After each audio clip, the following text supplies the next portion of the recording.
Assalamualaikum warahmatullahi wabarakatuh. Kami dari kelompok 1 akan mempresentasikan mengenai perkembangan moral pada masa awal. Mata kuliah, metode perkembangan moral dan agama dengan dosen pengampu Dr. Randa Rizawati MSI. Sebelum masuk ke materi, perkenankan saya untuk memperkenalkan diri dan teman-teman saya. Nama saya Antos Alafiah Ansori. Selanjutnya ada Lis Lisnati, Intan Nur Latifah, Mila Khairun Nisa, Nisa Ayustina Fitri, Rina Mariani, Siva Fauziah, dan Tuti Mulyani. Baik, untuk mengefektifkan waktu, kepada teman-teman saya dipersilakan untuk menyampaikan materinya. Pengertian moral. Moral merupakan tata cara, kebiasaan, adat, dan etika yang dimiliki seseorang. Lantas, apa yang dimaksud dengan perkembangan moral itu sendiri? Perkembangan moral merupakan perubahan yang berkaitan dengan pikiran, emosional, kebiasaan, dan sikap yang dimiliki seseorang berdasarkan standar benar atau salahnya perilaku yang ditetapkan dalam kehidupan bermasyarakat. Teori psikoanalisa menyebutkan bahwa perkembangan moral adalah proses internalisasi norma-norma masyarakat dan kematangan organik biologik.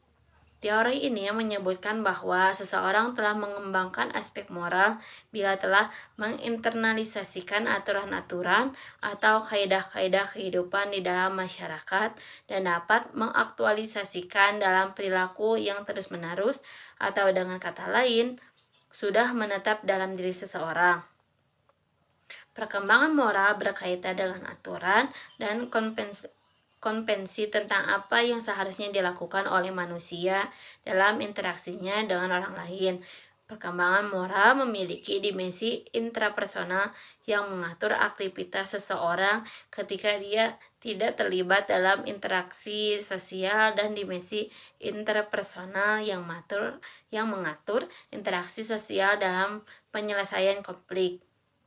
Pada usia 4-6 tahun, anak mulai menyadari dan mengartikan bahwa sesuatu tingkah laku ada yang baik dan ada yang tidak baik. Mungkin sekian yang dapat saya sampaikan, kembali ke MC. Berikut adalah pengertian menurut para ahli. Yang pertama, menurut Hidayat tahun 2007, pendidikan nilai-nilai moral dan keagamaan pada program PAUD merupakan fondasi yang kokoh dan sangat penting keberadaannya. Jika hal itu telah tertanam serta terpatri dengan baik dalam setiap insan sejak dini, hal tersebut merupakan awal yang baik bagi pendidik anak bangsa untuk menjalani pendidikan selanjutnya. Bangsa Indonesia sangat menjunjung tinggi nilai-nilai moral dan keagamaan. Nilai-nilai luhur ini pun dikehendaki menjadi motivasi spiritual bagi bangsa ini dalam rangka melaksanakan sila-sila lainnya dalam Pancasila. Sedangkan menurut Kohlberg, perkembangan moral anak usia prasekolah atau PAUD berada pada tingkatan yang paling dasar, yang dinamakan dengan penalaran moral prakonvensional. Pada tingkatan ini, anak belum menunjukkan internalisasi nilai-nilai moral secara kokoh. Namun, sebagian anak usia PAUD ada yang sudah memiliki kepekaan atau sensitivitas yang tinggi dalam merespon lingkungannya, positif ataupun negatif. Misalkan ketika guru atau orang tua mentradisikan atau membiasakan anak-anaknya untuk berperilaku sopan seperti mencium tangan orang tua ketika berjabat tangan, mengucapkan salam ketika akan berangkat dan pulang sekolah, dan contoh-contoh positif lainnya, maka dengan sendirinya perilaku seperti itu akan terinternalisasi dalam diri anak sehingga menjadi suatu kebiasaan mereka sehari-hari. Demikian pula sebaliknya, kalau kebiasaan negatif itu dibiasakan kepada anak, maka perilaku negatif itu akan terinternalisasi pula dalam dirinya. Jadi dalam mengkaji perkembangan moral anak usia prasekolah, Kohlberg memposisikan mereka pada level yang dasar, yaitu level pertama, moral prakonvensional. Pada tahap ini, anak melihat suatu kegiatan dianggap salah atau benar berdasarkan hukuman dan kepatuhan, serta individualisme dan orientasi tujuan.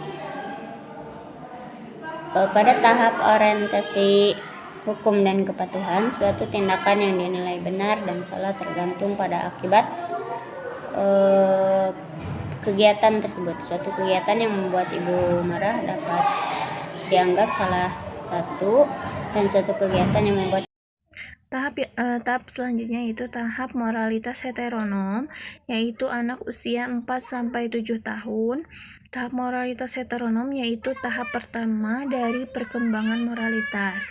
Anak berpikir bahwa keadilan dan peraturan adalah properti dunia yang tidak bisa diubah dan dikontrol oleh orang. Anak berpikir bahwa peraturan dibuat oleh orang dewasa dan terdapat pembatasan dalam berperilaku. Pada tahap ini, anak menilai kebenaran atau kebaikan tingkah laku berdasarkan dengan konsekuensinya, bukan niat dari orang yang melakukannya. Anak juga percaya bahwa aturan tidak bisa diubah dan diturunkan oleh sebuah otoritas yang berkuasa. Anak berpikir bahwa mereka tidak berhak membuat peraturan sendiri, melainkan dibuat aturan oleh orang dewasa. Orang dewasa perlu memberikan kesempatan kepada anak untuk membuat peraturan agar anak menyadari bahwa peraturan itu berasal dari sebuah kesepakatan dan dapat diubah. Terima kasih. Selanjutnya, saya akan menjelaskan tentang tahap moralitas otonom. Tahap moralitas otonom yaitu usia anak 7-10 tahun. Tahap ini, anak berada dalam masa transisi dan menunjukkan sebagian ciri-ciri dari tahap pertama perkembangan moral dan sebagian ciri dari tahap kedua yaitu moralitas otonom. Anak mulai sadar bahwa peraturan dan hukum dibuat oleh manusia, dan ketika menilai sebuah peraturan, anak akan mempertimbangkan niat dan konsekuensinya. Moralitas akan muncul dengan adanya kerjasama atau hubungan timbal balik antara anak dengan lingkungan, di mana akan berada pada masa ini. Hal ini sering membuat anak merasa khawatir dan takut berbuat salah. Namun, ketika anak mulai berpikir secara heteronom, anak mulai menyadari bahwa hukuman terjadi apabila ada bukti dalam melakukan pelanggaran. Piaget yakin bahwa semakin berkembang cara berpikir anak akan semakin memahami tentang persoalan-persoalan sosial dan bentuk kerjasama yang ada di dalam lingkungan masyarakat. Selanjutnya, seorang ahli lain yaitu Kohlberg juga mengemukakan bahwa cara berpikir anak tentang moral berkembang dalam sebuah tahapan. Kohlberg membagi 3 tingkatan penalaran moral, dan setiap tingkatan dari tingkatan Kohlberg memiliki 2 tahapan, yaitu selanjutnya akan dijelaskan oleh teman saya. Saya akan melanjutkan pembahasan teman saya, yaitu moralitas prakonvensional.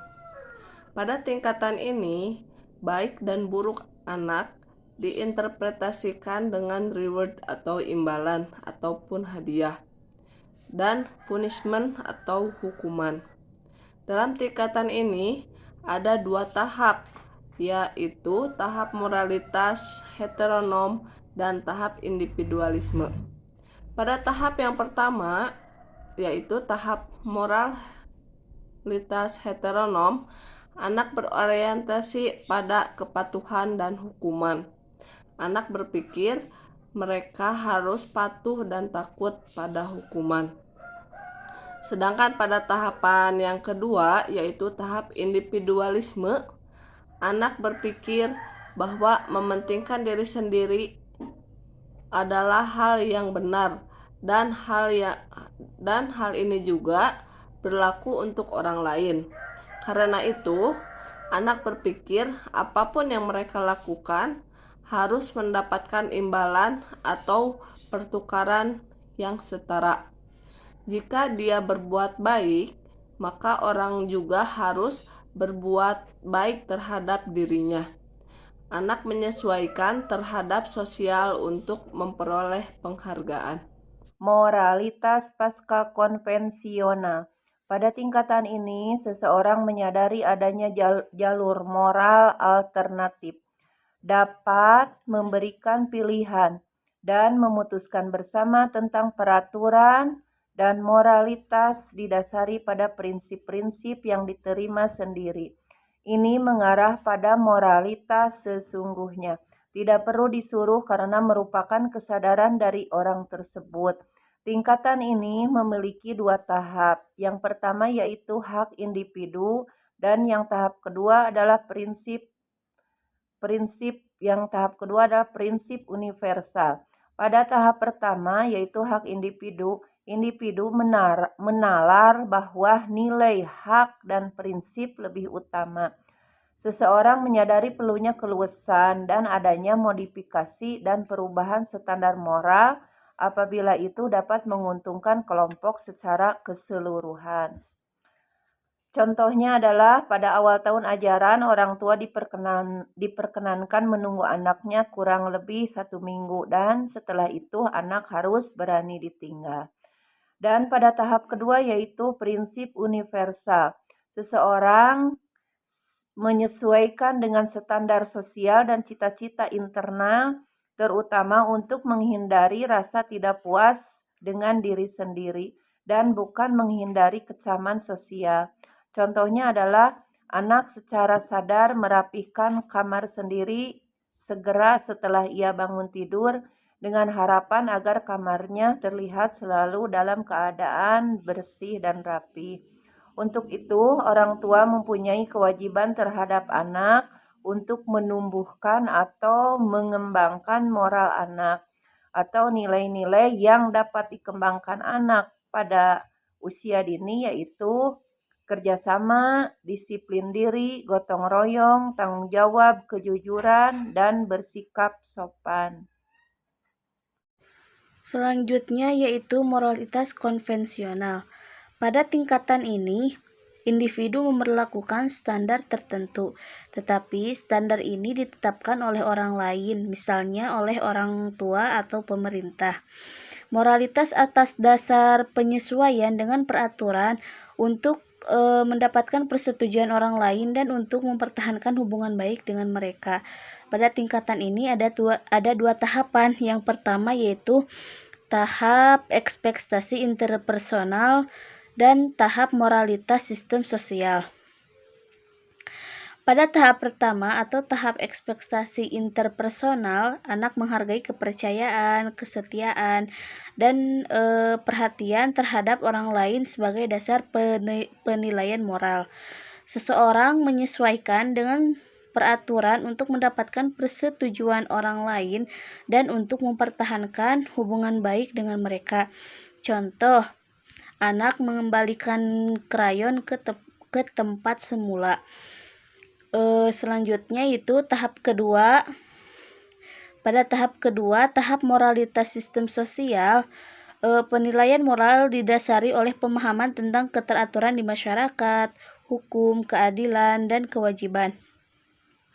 Seseorang yakin bahwa bila kelompok sosial menerima peraturan yang sesuai bagi seluruh anggota kelompok, maka mereka harus berbuat sesuai dengan peraturan itu agar terhindar dari keamanan dan ketidaksetujuan sosial.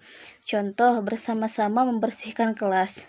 Semua anggota kelompok wajib membawa alat kebersihan. Itu merupakan salah satu dari nilai moral atau yang disebut dengan gotong royong.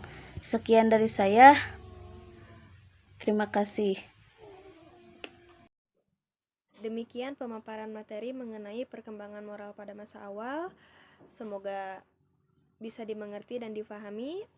Selanjutnya untuk pertanyaan, jika ada silakan mengacungkan tangan untuk kemudian dijawab oleh kelompok kami. Terima kasih. Assalamualaikum warahmatullahi wabarakatuh.